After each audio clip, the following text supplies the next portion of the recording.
Every yard was tough to come by. Mission Viejo played some real phenomenal football. We have more on tap on bit.ly.com/Bosco Football, as the Division I contest will air in about 3.5 hours. Hambone's Bar and Grill pregame show coming up at 7:15 Pacific, 10:15 Eastern, of course, as the Bosco Braves will take on one of the top teams in California in Corona Centennial, coming up only at 8 o'clock, and it should be a much more contested ball game than this 21-10 affair. We have stats coming up in a matter of seconds, if you will. And as for, just real quick before we have stats, what are your impressions on a 11-3 Vista Murrieta Bronco team within one win of the state championship game? They probably wouldn't call it a successful season because of this game and how it finished. But I would say it, in their first appearance in a Division II playoff, it's got to be one heck of a season. Yeah, it really was.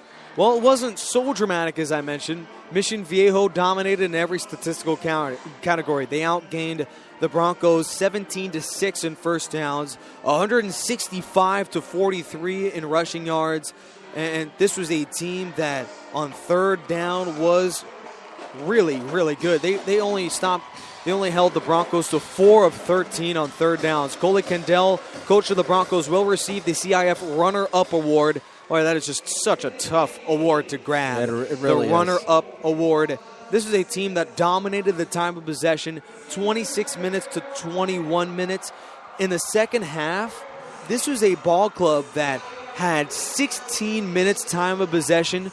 Meanwhile, the Broncos only held the ball for 7.5 minutes in the second half.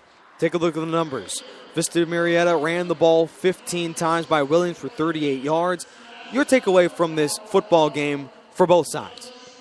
I know Chenzo has got to be my player of the game on 26 carries for 131 yards, 1 touchdown. Well-deserved. Our player of the game for sure. What an interesting statistic for the passing game of Mission Viejo. 8 of 10. That's solid. It seems like he passed for a lot less. Only 133 yards, but that's all they needed. But most importantly, those 2 touchdown passes, which were pretty much unexpected but absolutely necessary, and because that's what the game plan required. Pound, pound, pound. Eventually, the play action was going to catch you off guard.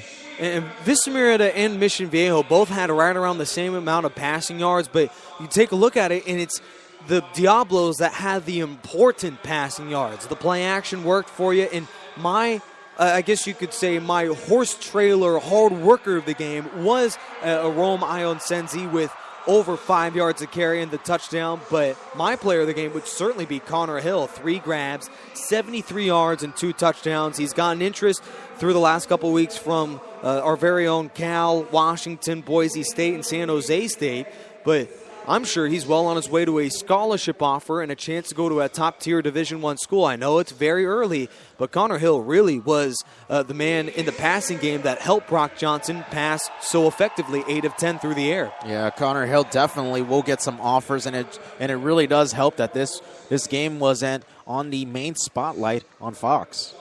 And as well as on Spreaker.com. Of course, on Spreaker.com.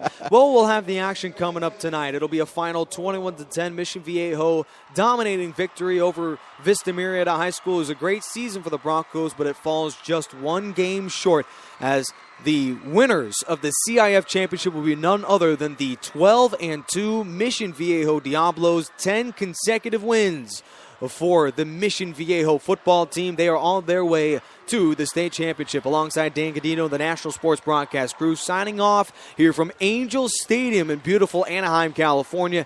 Nick Rice saying good night. Thank you all for tuning in. We'll be right back at 8 p.m. Pacific between the Bosco Braves and the Corona Centennial Huskies. Good night, everybody.